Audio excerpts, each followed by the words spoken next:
कहानी की शुरुआत में हम एक बच्चे को देखते हैं जिसका नाम था अटोकी, और यही हमारे कहानी के हीरो भी है। अटोकी अपनी जिंदगी को मजे से जीता था, लेकिन कुछ दिनों से अटोकी को एक लड़की फॉलो किया करती थी। अटोकी को कोई आइडिया नहीं था कि वो लड़की कौन है। अब अटोकी उस लड़की से बचने के लिए वहाँ से भागने की कोशिश करता है। तभी एक ट्रक हमारे हीरो को परलोक भेजने आ जाती है, और तभी हमारे हीरो फिजिक्स के लॉ को माँ बहन करके एकदम से बैगली करके ट्रक से बच जाता है। अगले दिन अटोकी के लॉकर में एक लव लेटर मिलता है। अटोकी को उसे देखकर अपने आंखों पर भरोसा नहीं आता है, और वो पूरे दिन उस लेटर के बारे में सोचता रहता है। स्कूल खत्म होने के बाद अटोकी एक लड़की से मिलता है जिसका नाम था सतोमी। वैसे उसी लड़की ने ही अटोकी के लॉकर में उस लेटर रखा था। वो बताती है कि वो अटोकी को पसंद करती है, और वो अटोकी को अपने घर आने के लिए भी कहती है। जब अटोकी उसके घर पहुंचता है तब वो लड़की रूम में आती है और एकदम से अपने सारे कपड़ों को उतार कर अटोकी के साथ लड़का लड़की वाले कबड्डी खेलने की कोशिश करती है। और जब वो लड़की अटोकी को किस करने आगे बढ़ती है तभी अटोकी उस लड़की को अपने आप से दूर फेंकता है, और वो कहता है कि वो अभी इसके लिए तैयार नहीं है। अटोकी को अब लगता है कि कोई उसके साथ प्रैंक करने की कोशिश कर रहा है, इसलिए वो उसके बेड के नीचे जाग के देखता है कि वहाँ कोई कैमरा तो नहीं है। वैसे वहाँ कोई कैमरा नहीं था, बल्कि एक निंजा था जो अटोकी को आंखों के ठीक नीचे मार्क कर देता है। उसके बाद वो लड़की अपने साथियों के साथ मिलकर अटोकी को मारने की कोशिश करती है, और तभी एक लड़की सही समय पर आकर अटोकी को बचा लेती है, और वो लड़की उस घर से अटोकी को तुरंत बाहर फेंकती है। जब अटोकी बाहर आकर गिरता है तभी एक और लड़की आकर अटोकी को अपनी कार में बिठा कर ले जाने लगती है। उन लोगों के अजीब से कपड़ों को देखकर हमारे हीरो को अजीब लगने लगता है, लेकिन जाते समय उनकी गाड़ी की छोटी सी एक्सीडेंट हो जाती है, और वहाँ तभी अटोकी को मारने के लिए कुछ लोग आ जाते हैं। उसके बाद वो लड़की अटोकी को गाड़ी से उतार कर सिटी की तरफ जाने के लिए कहती है, और वो लड़की उनके पीछा कर रहे दुश्मनों से लड़ने लगती है। दौड़ते दौड़ते अटोकी एक सिटी तक पहुंच जाता है, और तभी वहाँ एक पुलिस ऑफिसर आकर अटोकी से पूछता है कि तुम यहाँ क्या कर रहे हो। अटोकी उसे उसके साथ जो भी हुआ वो सब समझाता है, लेकिन उसी वक्त कुछ निंजा आकर उस ऑफिसर को परलोक भेज देते हैं। ऑफिसर को मरते देखकर अटोकी के आंखों में आंसू आ जाते हैं। बाद में वो निंजा अटोकी पर हमला करते हैं, और तभी वहाँ एक बंदा आता है जो कि असल में अटोकी के अंकल था। उसका नाम था टोकुसाका। टोकुसाका टेलीपोर्ट कर सकता था। वैसे निंजाओं की हमलों की वजह से अटोकी मरा तो नहीं था, लेकिन बेहोश हो गया था। उसके बाद टोकुसाका दुश्मनों से लड़के उन्हें कुछ ही देर में मार देता है, और जब अटोकी को होश आता है तब वो खुद को कार में पाता है, और उसके पास वही लड़की बैठी थी जो हर दिन अटोकी की पीछा किया करती थी। टोकुसाका आकर अटोकी को अपने फैमिली होम जाने के लिए कहता है। जब अटोकी वहाँ पहुँचता है तब वो देखता है कि वहाँ बहुत लोग एक साथ बैठकर उनके चीफ के लिए इंतजार कर रहे हैं। कुछ देर बाद वहाँ उनके चीफ आ जाती है, जो कि असल में अटोकी की माँ युमिका थी। अटोकी अपने माँ को इस तरह से देखकर हैरान होता है।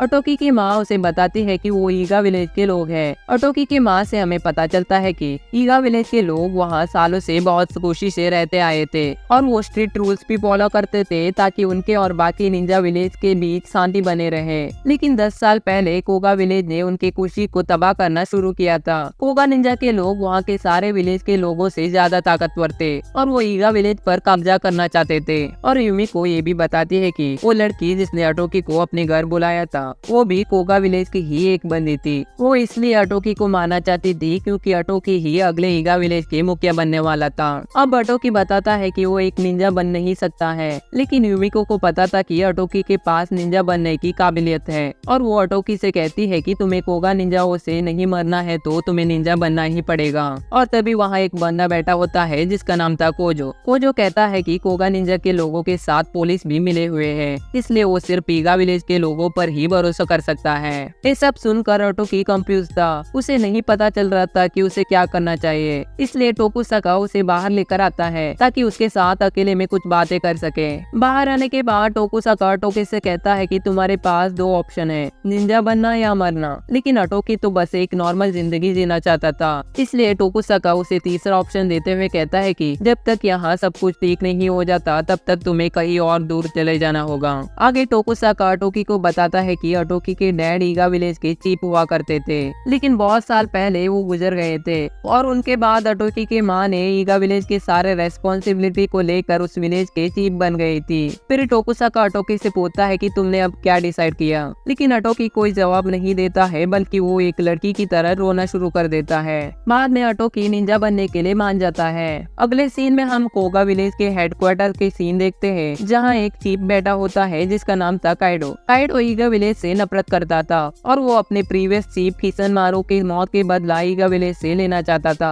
अगले दिन यूमिको अटोकी को बताती है कि उसे निंजा बनने के लिए निंजा स्कूल ज्वाइन करना पड़ेगा। वैसे पूरे जापान में सिर्फ एकमात्र निंजा स्कूल था और सारे विलेज के सहमति के साथ उस निंजा स्कूल को बनाया गया था ताकि सभी लोगों को निंजा के तौर तरीके और निंजा टेक्निक सिखाया जा सके। फिर यूमिको बताती है कि अटोकी को स्कूल ज्वाइन करने के लिए एक एग्जाम पास करना पड़ेगा, जिसके बाद ही वो स्कूल ज्वाइन कर सकता था। जब अटोकी एग्जाम देने जा ही रहा था तभी वहाँ अटोकी के अंकल टोकुसाका आकर उसे बताते हैं कि जहाँ अटोकी एग्जाम देने जा रहा है उस जगह को कोगा विलेज के लोगों ने खरीद रखा है। जब अटोकी टेस्ट देने एक सीक्रेट जगह पर पहुंचता है तब वहाँ के टीचर बताते हैं कि टेस्ट पास करने के लिए उन्हें हाइड एंड सीक का गेम खेलना पड़ेगा। गेम का रूल सिंपल था, पहला एक बंदा जाकर मॉल में कहीं छुप जाएगा, उसके बाद टेस्ट देने वाले स्टूडेंट को जाकर उसे ढूंढना था और जो स्टूडेंट उसे ढूंढने में कामयाब होता वो टेस्ट भी पास कर लेता। पहले कोजो जाती है और वो बहुत जल्दी से छुपने वाले बंदे को ढूंढकर टेस्ट पास कर लेती है। जिसके बाद अटोकी की बारी था।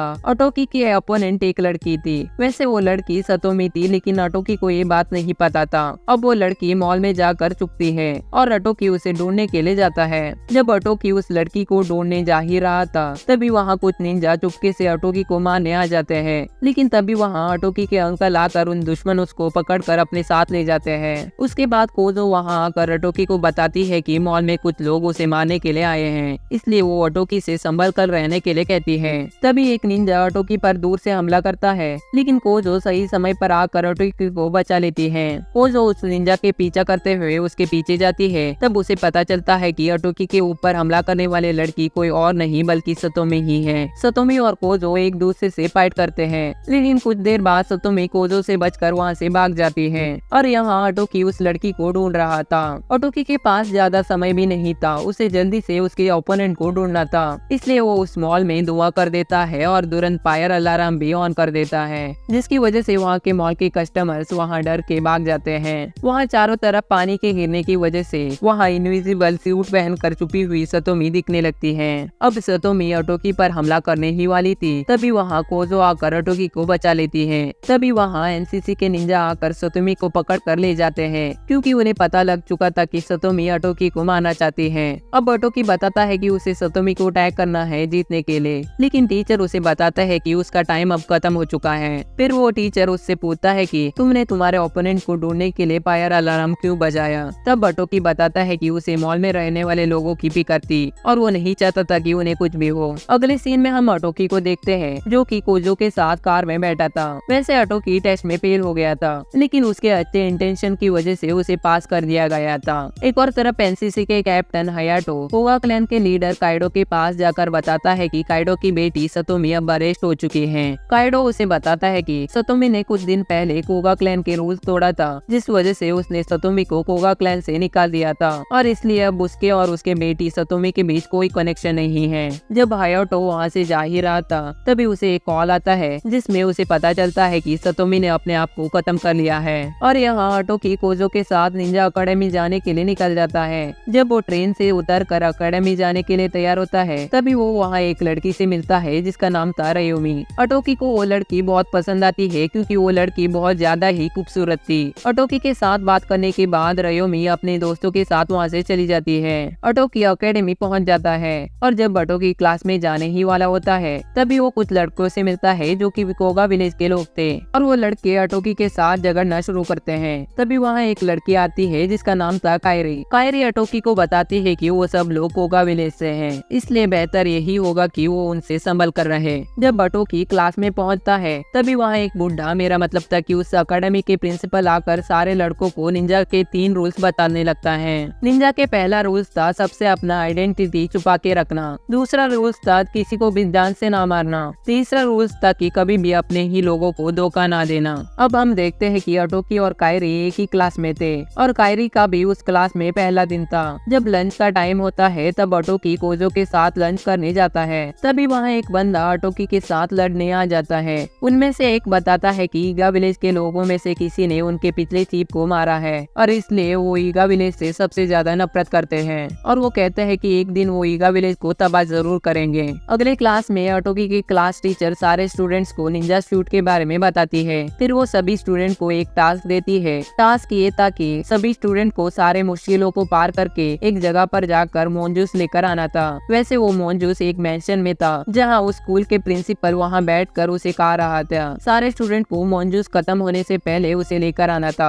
सभी अपने सूट पहन कर निकल जाते हैं, लेकिन अटोकी पहली बार ये सब कर रहा था और इसलिए वो गलती से नीचे गिर जाता है। लेकिन खुशकिस्मती से उसके पहने हुए निंजा सूट उसे बचा लेती है। लेकिन अटोकी उस सूट के साथ बहुत अनकंफर्टेबल फील कर रहा था और वो सूट के साथ सही से चल फिर भी नहीं पा रहा था। तभी वहाँ रायो को आकर अटोकी के सूट को उसके बॉडी के डायमेंशन के हिसाब से फिट करने में मदद करती है। वैसे रायो को रोगा क्लैन से थी और उसके विलेज के लोग निंजा वेपन्स और सूट बनाते थे। उसके बाद अटोकी फिर से टास्क पूरा करने के लिए जाने लगता है, लेकिन फिर वो एक और बार गिर जाता है और इस बार भी उसके सूट उसे बचा लेती है। और तभी वहाँ रायो को आकर बताती है कि उसके सूट के कोर को कुछ नहीं होना चाहिए, क्योंकि उसके सूट के कोर से ही उसके सूट को पावर मिलता था और उसके कोर को कुछ हो जाता तो उसके सूट आउट ऑफ कंट्रोल होने की संभावना थी। उसके बाद रायो को और अटोकी साथ में वहाँ से जाने लगते हैं, लेकिन तभी वहाँ कोगा क्लैन के एक बंदा जिसका नाम था सुजाको वो उन पर हमला करने के लिए आ जाता है। लेकिन सही समय पर कोजो आकर अटोकी को उस बंदे से बचा लेती है और जब अटोकी जंगल में पहुंचता है तभी वहाँ उसे कायरी दिखती है।